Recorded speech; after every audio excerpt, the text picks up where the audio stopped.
नमस्कार.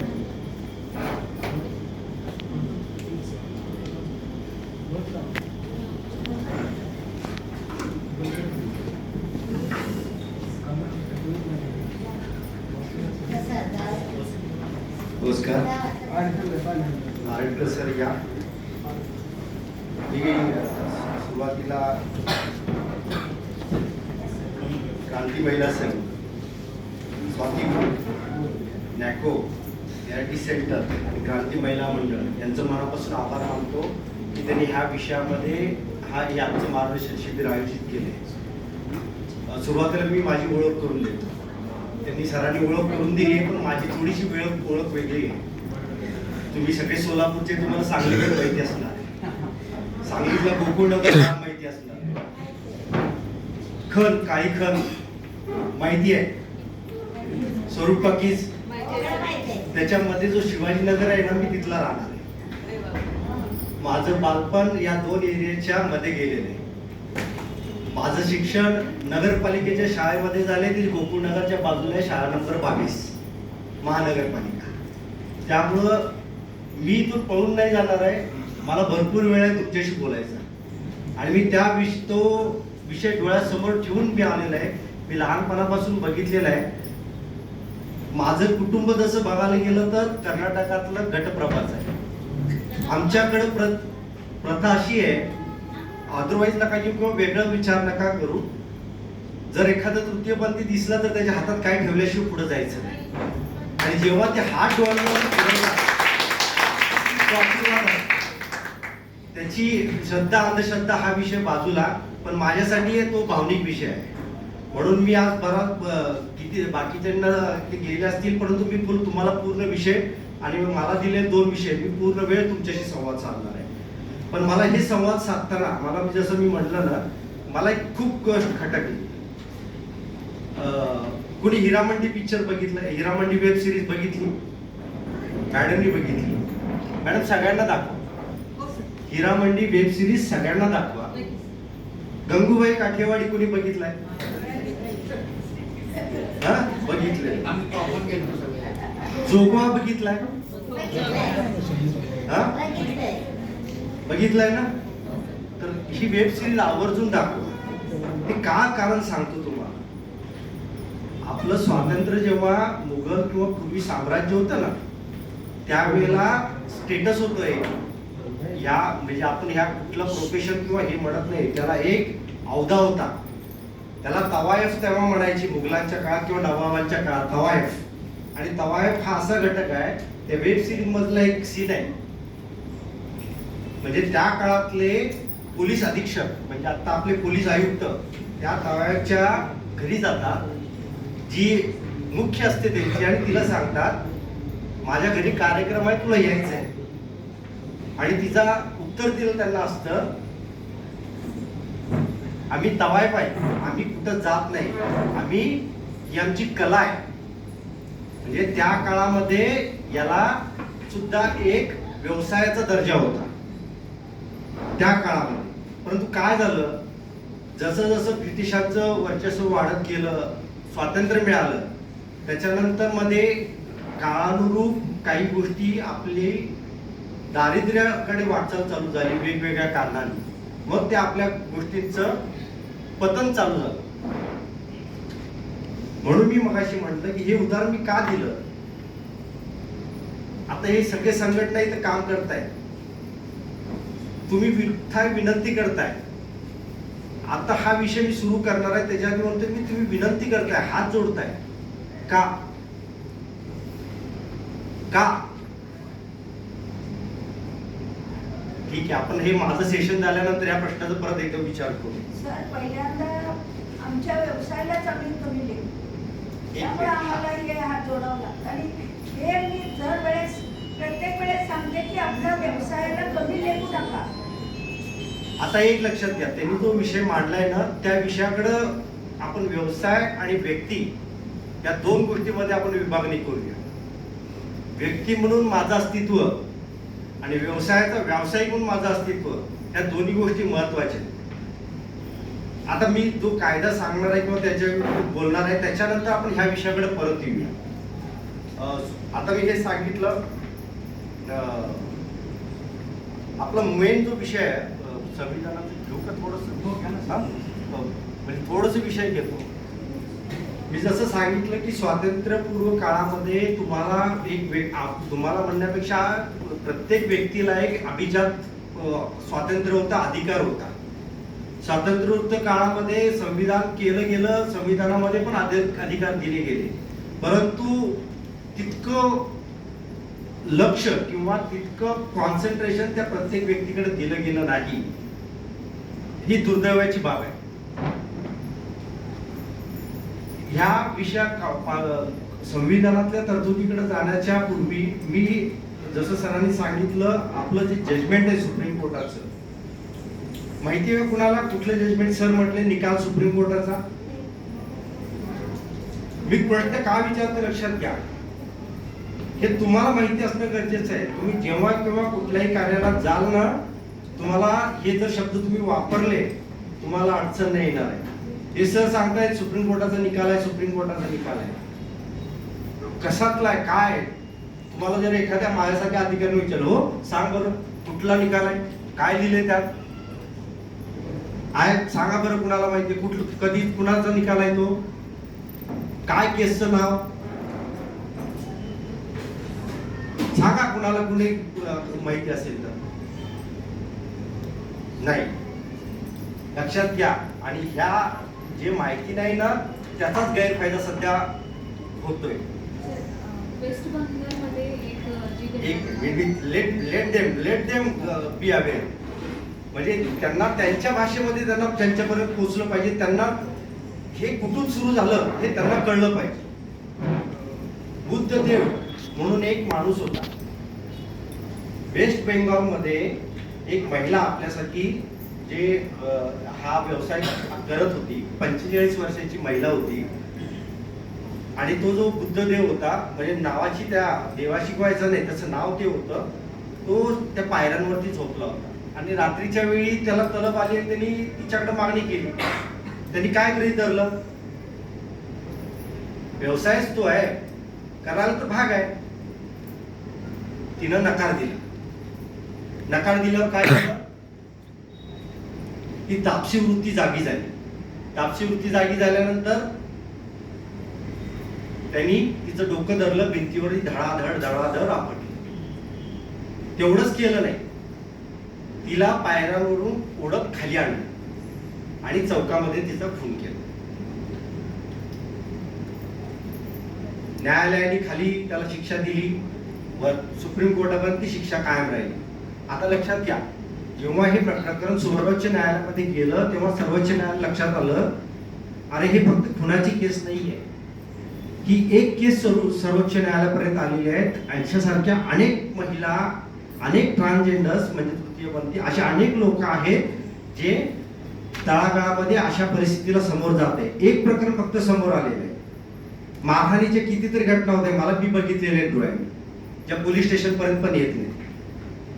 त्यांच्या पोरांना मारलं जातं, त्या पण केसेस पोलीस स्टेशन पर्यंत येत नाही.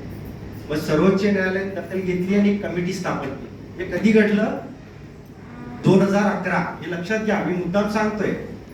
निकाल झाला 2007 मध्ये, कमिटी स्थापन झाली 2011 मध्ये.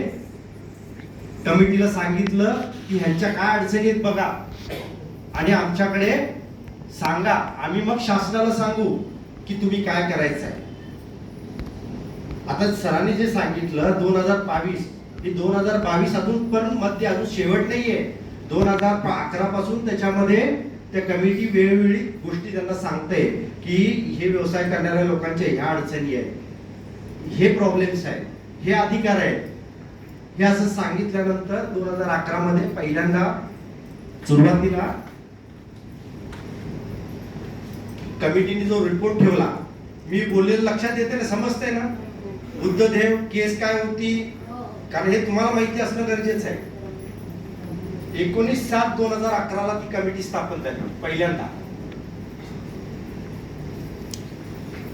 आणि त्या कमिटीने साधारण सुरुवातीच्याच काळामध्ये प्राथमिक काही प्रस्ताव दिले सर्वोच्च न्यायालयाला आणि त्यांना सांगितलं की हे आमचे प्रस्ताव आहेत आणि याचं पूर्णत्व जे द्यायचं आहे ना ते शासनाने द्यायचं आहे. हे कधीच आहे 2011 नंतर 1-2 वर्षातली गोष्ट आहे 2011ची. कारण त्यावेळेस सर्वोच्च न्यायालयाने काय सांगितलं, केंद्र सरकार आणि राज्य सरकार यांनी काय काय करायचं आहे. जर एखाद्या व्यक्तीला जसं आता त्यांनी उदाहरण सांगितलं काम नाही करू शकत आहे तर वैकल्पिक तिला व्यवसाय करण्याची संधी शासनाने उपलब्ध करून द्यायची. दुसरं, त्यांच्यासाठी विशिष्ट नंबर तयार करायचा आहे की ज्याच्यावरती फोन करू शकतील. चालत नाही ना, हेल्पलाईन नंबर शासनाने तयार करायचा आहे. तिसरं, वेगवेगळ्या योजना तयार करा या लोकांसाठी. त्याच्यानंतर त्यांच्यासाठी 2011चा विषय आहे, वोटर आयडेंटिटी कार्ड्स द्या, रेशन कार्ड्स द्या, अकाउंट्स बँक अकाउंट ओपन करायला मदत करा आणि त्याच्यासाठी काय ज्या अटी आहेत त्या शिथिल करा. पुढं ज्या महिला असं काम करतात त्यांना मुलं आहेत त्यांच्या देखभालीसाठी छोटे छोटे आपण म्हणतो ना बालगृह तसे व्यवस्था करा. हे झालं 2011 मध्ये. आता लक्षात घ्या, हे सुप्रीम कोर्टाने स्टेट गव्हर्नमेंटला राज्य सरकारला आणि केंद्र सरकारला 2011 मध्ये सांगितल्यानंतर आज सुद्धा आपण हात का जोडतोय. एक पुढं 2016 मध्ये फायनल रिपोर्ट दाखल झाला. या समितीने सर्वोच्च न्यायालयाला अंतिम अहवाल दिला काय व्हायला पाहिजे आणि त्यांना सांगितलं की अजूनही ते होत नाहीये. करतो पाहतो अर्ज द्या हेच अजून चालू आहे. मग परत सर्वोच्च न्यायालयाने असं सांगितलं की हे असं काय होतंय. परत त्या दोघांना आता निर्देश दिलेले आहेत, हे सगळं जे आहे ना ते पूर्ण करा आणि अहवाल द्या. हे सर्वोच्च न्यायालयाने त्यांना सांगितलेलं आहे. हे 16 मध्ये झाल्यानंतर 29/9/2020 कुठला काळ होता, कोविड. काय झालं तुमचे हाल तुम्हाला माहिती आहे. आम्ही त्यावेळेला राशन वाटलं नगरमध्ये असताना. वाटलं म्हणजे आम्ही उपकार केले असं नाही. राशन मिळत नाही याचा जाब विचारला पाहिजे. कारण हा तुमचा अधिकार आहे, ही काही मदत नाही. तुमचा अधिकार हा सर्वोच्च न्यायालयाने आणि शासनाने मान्य केलेला आहे. आणि मला जिथपर्यंत ज्ञान आहे म्हणजे मी जितकं बघितलेलं आहे तुमच्या एवढं कुणाला समाजामध्ये कोणी घाबरत नाही. ही वस्तुस्थिती आहे. म्हणून विनंती करायला हरकत नाही, परंतु विनंती कुठल्या मर्यादेपर्यंत करायची हे आपण ठरवलं पाहिजे. आता समाजामध्ये आपण प्रचलित परिस्थिती बघितली की प्रत्येक वेळेला विनंतीला मान दिला जातो असं नाही. पुढं 2020 मध्ये कोविड मधल्या याच्यामध्ये सर्वोच्च न्यायालयाने अशी डायरेक्शन दिल्या. आता सरांनी सांगितलं ते नाहीये आता, परंतु मी सांगतो की हीच भूमिका त्यावेळेला मांडली गेली की आम्हाला अडचणी येत आहेत. आधार कार्ड आहे, आधार कार्ड नाही, रेशन कार्ड नाही, अमकं नाही तमकं नाही. तर जबाबदारी इकडे टाकलेली शासनाकडे. ज्या अटी शर्ती आहेत ना शिथिल करा, तुम्ही त्यांच्यापर्यंत पोचा. ते वंचित आहेत, त्यांच्यापर्यंत पोचा, त्यांच्या अडचणी जाणून घ्या, त्या कंडिशन रिलॅक्स करा आणि त्यांना ड्राय राशन द्या. हे कधी केलं, कोविड मध्ये सुप्रीम कोर्टाने तेव्हा केलेलं आहे. आणि याच्यासाठी महत्वाची मदत कुणाची घ्यायला सांगितली, नॅकोची. सर याला मदत कुणी करायची, कारण नॅको आपल्याशी खूप जवळून आहे. 2020चा विषय झाला. नंतर आता 2022 मध्ये जिथं सर आले, म्हणजे मी का मागे गेलो सर, कारण आपण 2022 जजमेंट विचार करतोय, त्याच्या पाठीमागचं सुद्धा आपल्याला माहिती पाहिजे. म्हणजे 2000 बुद्धदेवच्या केस पासून 2022 पर्यंतचा प्रवास हा थोडक्यात असा झालेला आहे. आता 2022 मध्ये परत सुप्रीम कोर्टाने असं सांगितलं की आम्ही 10 वर्षापूर्वी सांगितलंय, त्याचं इम्प्लिमेंटेशन अजून नाहीये. स्टेट गव्हर्नमेंटला विचारणा केली, सेंट्रल गव्हर्नमेंटला विचारणा केली. आता परत त्यांना सांगितलंय रेशन कार्ड आणि वोटर आय डी एक शब्द वापरलाय त्यांनी, इमिजिएटली, म्हणजे त्याचा अर्थ तात्काळ. 2022 मध्ये बरं, तात्काळ द्या असे आदेश दिलेले सर्वोच्च न्यायालयाने. तर मला सांगा, आता मी सुरुवातीला जो प्रश्न केला त्यांनी म्हटलं व्यक्ती म्हणून आणि व्यावसायिक म्हणून हा आपला अधिकार आहे का आपली विनंती आहे? मग हे जर तुम्हाला समजलं अधिकार आहे, तर मग अधिकाराचा वापर करायला पाहिजे ना आपण. आता तो कसा करायचा सांगा. कळलं, हा माझा अधिकार आहे, करायचा कसा? आता हा तर प्रश्न आला.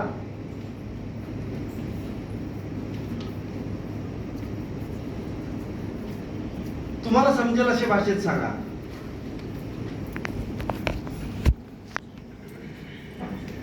प्रत्येक वेळेला कुणी नाही येणार आहे तुमच्यासाठी. तुम्हाला माहिती पाहिजे माझा अधिकार काय काय आहे. आज इथे 10 जण बसलेले आहेत, परंतु मला माहिती आहे की 20 जण तिथे आहेत. तुम्ही जाऊन तिथे सांगणार आहे परत. म्हणून मला म्हणायचंय की तुम्हाला माहिती पाहिजे की अरे हे सगळं झालं ना, सगळं लिहिलंय, कागदावरती लिहिलंय, होत नाही ना, मग करायचं काय?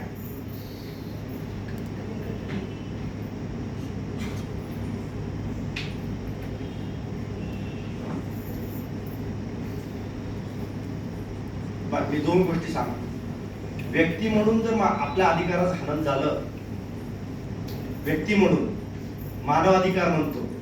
तुम्ही उदाहरण सांगितलं, मी लिहून घेतलं ते. पाण्याचा विषय होता तुमचा, पाणी भरू देत नाही, कुणी कॉमेंट करतंय, तर हा कायद्याने गुन्हा आहे, अपराध आहे. एक तर पहिला आपल्याला पोलीस स्टेशन मध्ये जायला पाहिजे. आपला अनुभव आहे, बऱ्याच वेळेला आपल्याला तिथं सहकार्य मिळेल का नाही याची गॅरंटी नाही. मग काय, मग कोर्ट, मग कोर्टात जायचं वकील लागेल, मग पैसे तर नाहीये. मग तिथं काय आहे, डालसा, विधी सेवा प्राधिकरण, जिथं तुम्हाला 1 रुपया पण खर्च करायची गरज नाही. म्हणजे अधिकार आहेत, सरकारने सगळं करून ठेवलेलं आहे, सर्वोच्च न्यायालयाने सगळं करून ठेवलंय, फक्त आपल्याला माहिती नाही आणि त्याचा वापर कसा करायचा हे माहिती नाही. आणि तिथंच तर आपली गल्लत होते. म्हणून विनंती करा, सुरुवातीला विनंती करा, काही हरकत नाही. 2 वेळा विनंती करा ती हरकत नाही, 3 वेळा, पण 3ऱ्या वेळेला त्यांना या सगळ्या गोष्टी सांगाव्या लागतील. आणि प्रश्न असा येईल, जर समजा हायकोर्टात जायचं असेल तर हायकोर्टामध्ये सुद्धा फुकटचा वकील आहे, तिथंही रुपया खर्च करायची गरज नाही. हा, मला ही गोष्ट मान्य आहे, थोडासा मनस्ताप होतो, आपली व्यवस्थेमध्ये पुढं चाल नकल होते, पुढं पाठीमुखं होतं. परंतु कुणी जरी क्रांती महिलासारखं एखाद्याने जरी त्याच्यामध्ये, स्वाती फाउंडेशन असेल, इतरांनी एकाने जरी पाऊल ठेवलं ना, तर 10 जणांचं कल्याण होऊ शकतं. नंतर आता सरांनी मला एक तो विषय सांगितला, विचारला की आता म्हणजे आता शब्द वापरत नाही मी तो, असा व्यवसाय करणे म्हणजे कायदेशीर गुन्हा आहे का नाही आहे. तर बुद्धदेव मध्ये पहिल्यांदा सांगितलं त्यांनी, बुद्धदेवच्या ह्याच्यामध्ये, जसा मी आहे, माझा व्यवसाय न्यायाधीशाचा आहे, माझी नोकरी न्यायाधीशाची आहे. 6-7 जणांचं प्रोफेशन दाखवलेलं आहे. ह्या लोकांचा सुद्धा तो व्यवसाय आहे आणि त्यांनाही सन्मानाने जगण्याचा अधिकार आहे. म्हणजे आमच्या लेवलवरतीच आहे ना तुम्ही सगळे. मग इथं बघ का आपण फक्त ते प्रोफेशन मध्ये डॉक्टर वगैरे वगैरे वगैरे आपण केलेलं आहे. आता दुसरा मुद्दा येतो कायदेशीर बाजू. मी कायद्याच्या दृष्टीने सांगतोय, कुणीही स्वतःहून ह्या प्रोफेशन मध्ये गडगंज संपत्ती असली तर कुणी इकडे येणार नाही. मी जवळून पाहिलं, काहीतरी विपरीत परिस्थिती असते, तीच परिस्थिती इकडं आणते. आता हिरामंडीमध्ये एक गोष्ट आहे, ती खूप मोठी तवायफ असते आणि तिच्या मुलगीला ह्या याच्यामध्ये यायचं नसतं. मग तिची आई तिला सांगते, नाही बेटा, तेरी तो नस उतराई करणी ही पडेगी.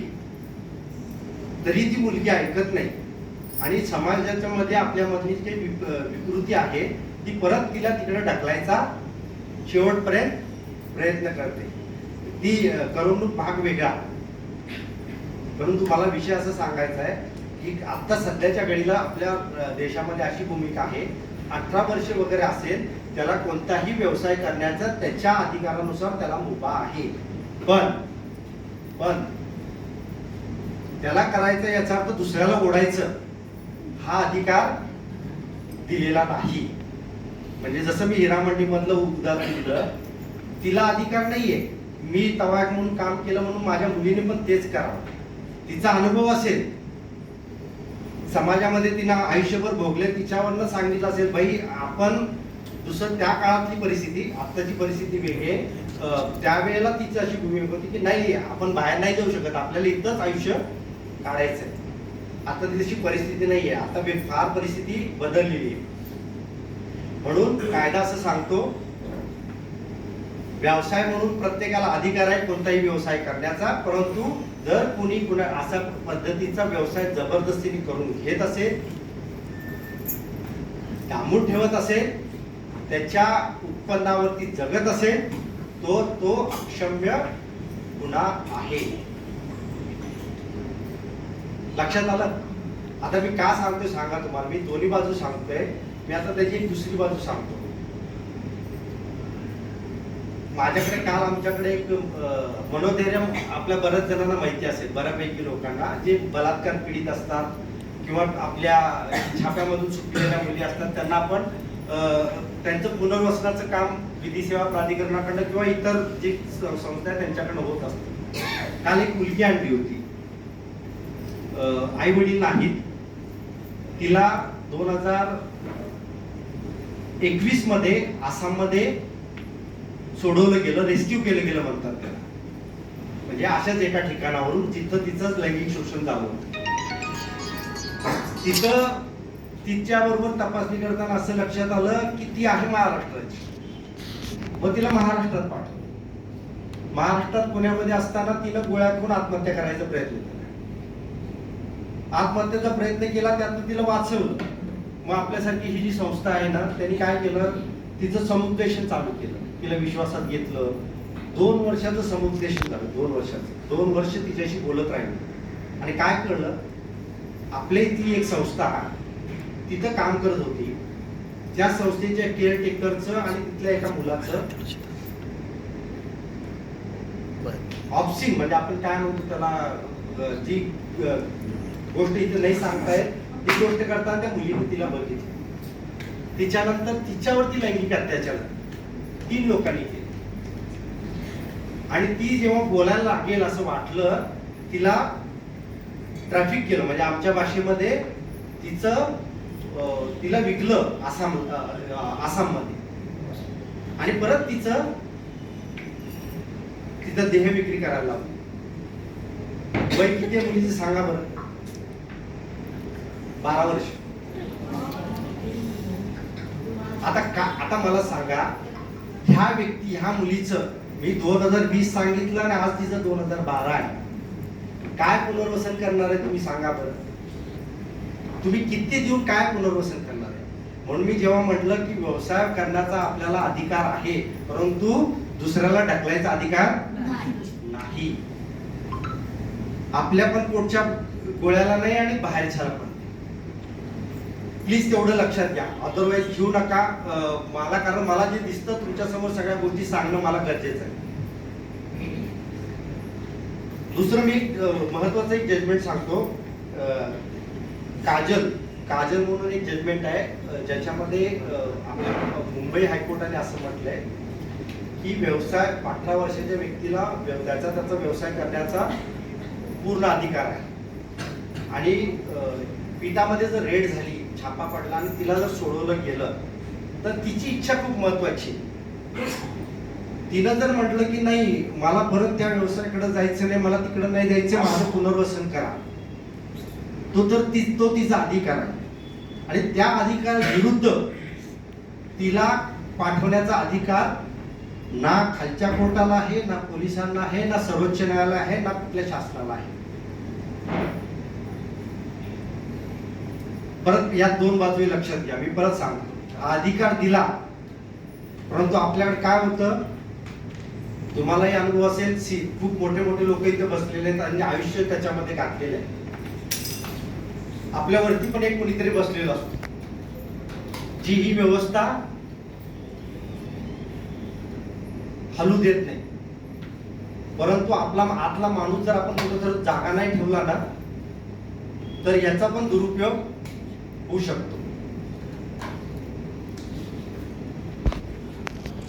आणि अल्टिमेटली म्हणजे शेवटी या म्हणजे फक्त आपल्या जे सेक्स वर्करच्या बाबतीमध्ये जर विषय म्हटला ना, तर सर्वोच्च न्यायालयाने आणि कायदे मंडळाने एवढं क्लिअर केलेलं आहे, जसा न्यायाधीश म्हणून मला जगण्याचा अधिकार आहे, जसा मला प्रत्येक सोयी सुविधा घेण्याचा अधिकार आहे, तसा तुम्हालाही आहे. जेव्हा मग मी तो उभारून भाषण करू शकतो ना, तेवढाच अधिकार तुमचा आहे. ठीक आहे. तर मग माझं सुरुवातीच्या प्रश्नाचं उत्तर तुमचं आता थोडंफार बदललं असेल असं मी अपेक्षा करतो. एक हा विषय झाला. आता मला दुसरा विषय दिलाय जो खूप महत्वाचा आहे, तृतीयपंथी. मी शब्द कायद्यामध्ये दिला म्हणून वापरतो, परंतु मी तो शब्द वापरत नाही माझ्या आयुष्यामध्ये. हा पण कायदा तुम्हाला माहिती असणं गरजेचं आहे.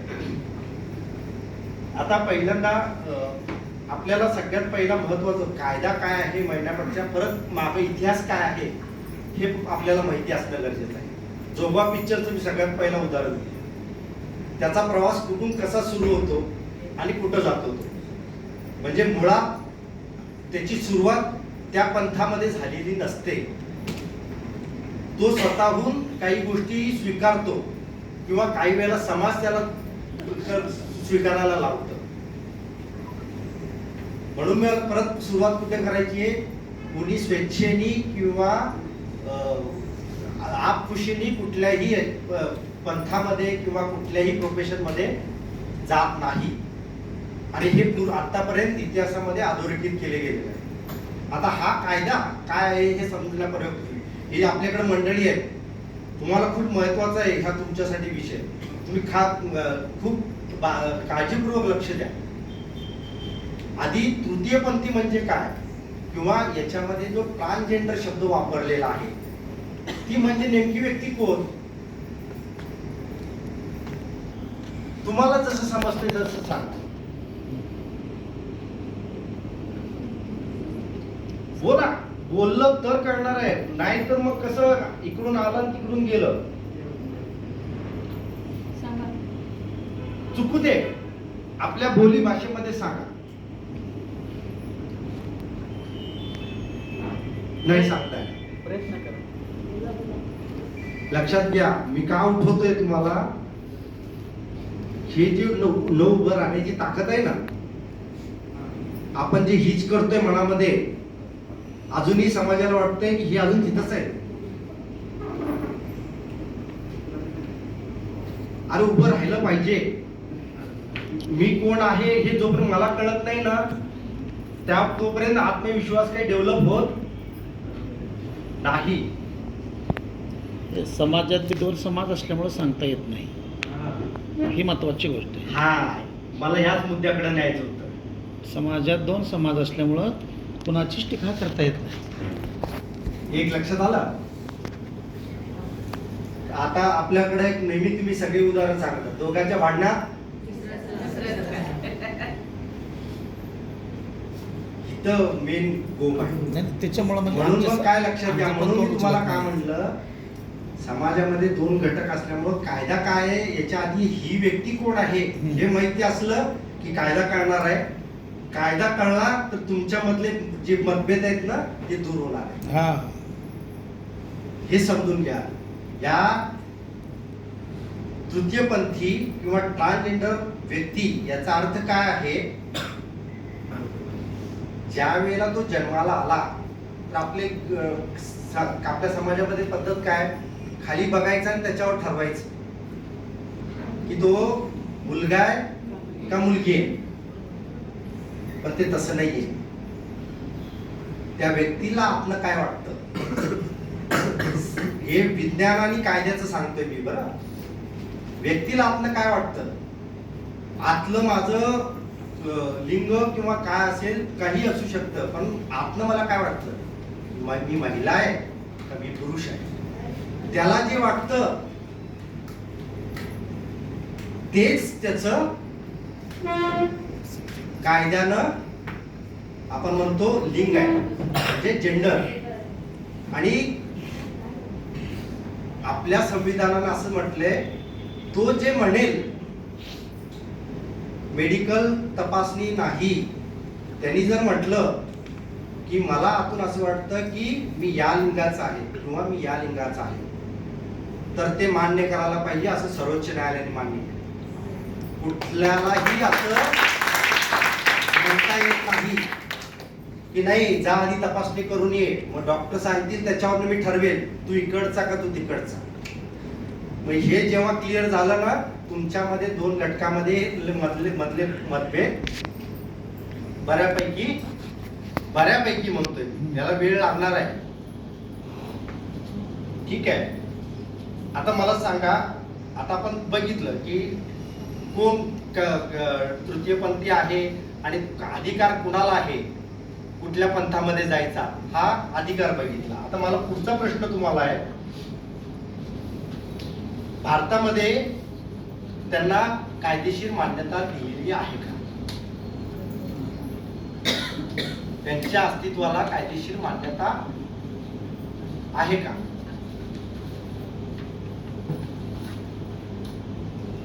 हसतायत पण उत्तर कोणी देत नाहीये.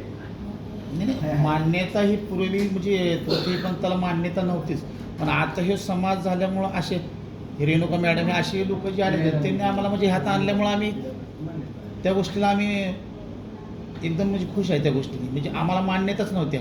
ज्यावेळेस आम्ही तृतीयपंथी झालो त्यावेळेस आमची बोलचाल अशी झाली की समाज कुणाला म्हणजे आई वडिलाला कुठल्या माणूस काय म्हणजे हे नसतंय, आई वडिलाला नको असतं काय नाही, पण ह्याला आलप्त करतो म्हणजे समाज आलप्त करतो. कारणीभूत समाजच आहे याला की आलप्त करण्याला किंवा ह्या लोकांना बाहेर काढण्याला समाज. मग आता ह्या आम्ही नंतर मागचे पैसे होऊन गेले, कोणाला आधार कार्ड पॅन कार्ड असलं काही नव्हतं, पण आता सगळ्या सुविधा निघाल्या. हे अशी लोक आम्हाला भेटल्यामुळं आम्ही आज माणसात बसलो. हो. ऐका, आता पण एक लक्षात घ्या. नाही पण तुम्ही जर आमच्याबद्दल नसता पोहोचत आम्हाला काय कळलं असतं. पण मला एक प्रश्न सांगा, आम्ही इथून गायब झालो, आम्ही इथून नसलोच, मग काय. क्रांती महिला संघ नसेल, डालसा नसेल, कलेक्टर ऑफिस नसेल, तर मग काय. तुम्ही आयुष्य वेचलं, यांना पण वेचू द्यायचं का. ते कशी शक्य आहे. मग तर शोधावं लागेल की नाही. शोधावं लागेल, उत्तर शोधावं लागेल. म्हणून उत्तर शोधत असताना आपल्याला जायला लागेल 2014 मध्ये. 14 मध्ये म्हणजे स्वातंत्र्योत्तर काळानंतर 2014 मध्ये सर्वोच्च न्यायालयाने निकाल दिला आणि म्हटलं, पूर्वी काय असायचं, आपण शाळा वगैरे फॉर्म भरताना कुठेही गेलं तर लिंग पुरुष स्त्री हे दोनच होते. 2014 मध्ये सुप्रीम कोर्टाने म्हटलं की नाही, त्यांचं पण अस्तित्व आहे पृथ्वी तलावर आणि हे ना पुरुष ना स्त्री हे तृतीयपंथी म्हणून त्यांचं अस्तित्व आहे आणि त्याला अधिकार दिलेला आहे की एखाद्या ठिकाणी अर्ज करताना मी कुठल्या कॅटेगरीमध्ये तो फॉर्म भरायचा. एक प्रकरण आपल्या महाराष्ट्रात असं झालं, आपल्यासारख्याच एक ऍक्टिव्ह कार्यकर्ती जी होती तिनं ग्रामपंचायतीचा इलेक्शनचा फॉर्म भरला तृतीयपंथी आणि त्याच्यावर तिने टिक केलं महिला म्हणून. मग तो अर्ज रिजेक्ट झाला, म्हणजे नामंजूर झाला. का म्हणून, आता इथं तृतीयपंथी आहे, इथं तर 2च कॉलम आहेत. म्हणून मग आपल्या मुंबई हायकोर्टाने काय म्हटलं, जरी तृतीयपंथी